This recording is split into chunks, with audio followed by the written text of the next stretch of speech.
A autoestima é sobre merecer. É sobre saber que você merece isso. É o apesar de.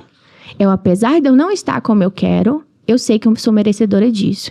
É apesar de hoje eu não ter acordado muito legal, eu sei que eu dou conta disso e eu mereço isso.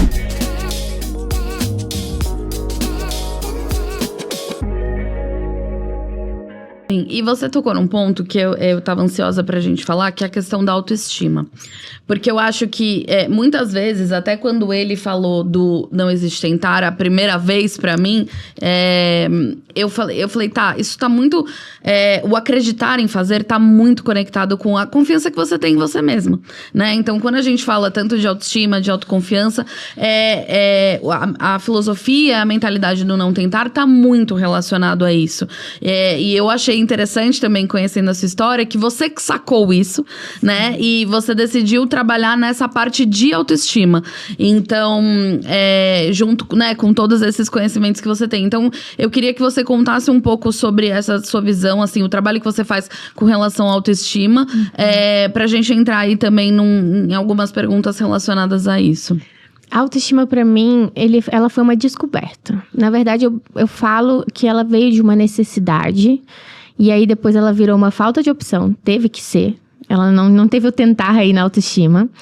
E depois, hoje, ela virou a minha rotina. Por quê? Hoje já é comprovado que existem até, principalmente aqui em São Paulo deve ter mais, porque é maior. Tem várias empresas que já estão levando esse nicho da autoestima, esse trabalho da autoestima para dentro das empresas. Porque é comprovado hoje que a autoestima não é necessariamente somente estético.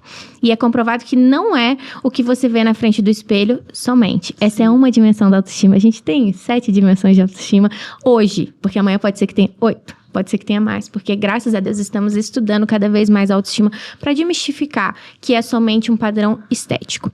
A autoestima está muito relacionada a qualquer coisa. Por exemplo, se você não vai bem financeiramente, pode não ser somente isso, mas tem um nicho da autoestima ali, um viés que está prejudicado. Se você não consegue manter um relacionamento, se você está brigando muito com seu relacionamento dentro de casa, se você está brigando muito com seus amigos, qualquer que seja a área que está em defasagem, tem um viés da autoestima.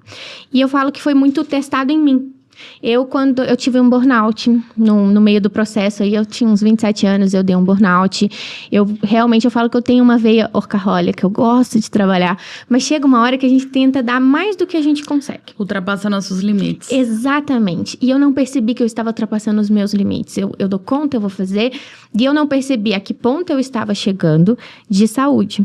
Não é só sobre o trabalho, assim, mas fisicamente, digamos assim, esteticamente eu tava o dobro do que eu era em tamanho, mas isso não era o principal, porque esse é uma dimensão da autoestima. Uhum. O problema é que eu tava muito prejudicada na minha saúde. E aí, quando o médico vira pra você aos 27 anos e fala que você tá quase ficando diabética, que você está ficando estéril aos 27 anos. E eu não... Aos 27 anos eu ainda não tinha a certeza se eu queria ter um filho ou não. Uhum. Aí você para pra pensar, e agora? Eu vou ter um agora, mas eu não tô saudável. O que eu vou fazer?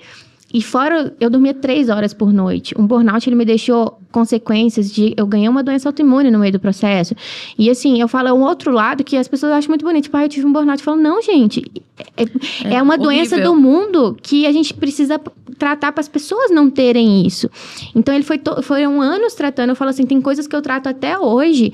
E eu percebo quando eu já tô assim, no meu limite de exaustão. Mesmo sendo algo que eu gosto. Porque às vezes fala assim, a exaustão é só... Você faz o trem obrigado. Não. Às vezes você tá muito feliz trabalhando. Só que você tá dando mais do que teu corpo consegue. Uhum. Então, assim, eu percebi que eu precisava olhar pra mim. E isso é autoestima.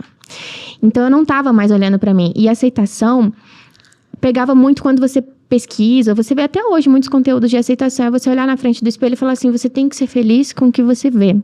E eu não concordava com isso. Eu sou uma pessoa que eu não concordo com muitas coisas. Eu falo assim, eu sou teimosa. Aquela taurina tinhosa. E eu não concordava, eu falei assim, tá, eu entendo que isso pode acontecer, mas não pode ser uma regra geral, porque eu não tô feliz com o que eu tô vendo. E eu sei que eu nunca serei um padrão específico, que é outra coisa que eu não gosto. Não é sobre ser magro, é sobre você buscar o que te faz feliz. E eu não tava conseguindo andar direito, eu tive problemas muito sérios, porque eu calço 33, 34, meu corpo tava pesando quase 100 quilos, eu não conseguia andar direito, não conseguia fazer uma atividade física, eu tava doente. Então, assim, não era só sobre me sentir feia. Era me sentir incapaz de muita coisa.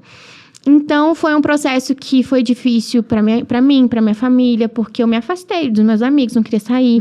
E eu falava assim, eu trabalho na internet, eu não posso me dar o luxo de simplesmente sumir. Então, eu preciso mudar o que eu acho que seria correto e que seria autoestima.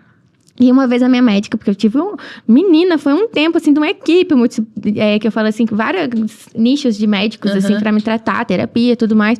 E ela falou assim, vamos descobrir o que é autoestima. Se tua mãe tiver, sei lá, ela for amarela, com pintinho azul, com uns negocinhos assim saindo pra fora, você vai amar menos a tua mãe? E eu falava assim, não, minha mãe, eu nem questionei, foi rápido.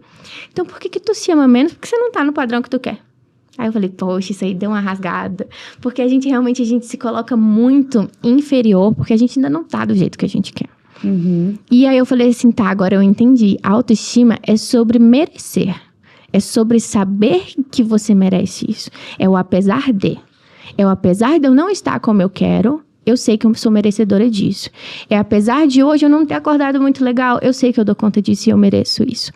E aí foi entendendo esse lado que eu resolvi levar tanto a moda e a beleza com o viés da autoestima. Porque aí eu entendi que não é sobre o que eu vejo no espelho, necessariamente. Ele é muito importante, porque o ser humano, ele é visual. O que eu enxergo no espelho, ele aumenta muito. Aquele negócio que a gente fala assim, não tá num dia bom? Passa um batom. Igual você passou aí mais escuro, passa um batom vermelho, um batom escuro. Você vai ver, é nítido, é comprovado que você dá um upzinho. Foi o batom? Não, é como a gente se enxerga. Então eu vou ter que passar batom. Eu acho. Não vai rolar. Brincadeiras à parte, mas tipo assim, a autoestima, ela é muito específica de cada um. Então, hoje eu tenho clientes homens na parte da consultoria, por exemplo, que é sempre com viés da autoestima, mas eles não gostam muito de aparecer, então dificilmente vocês vão ver um cliente homem ali aparecendo.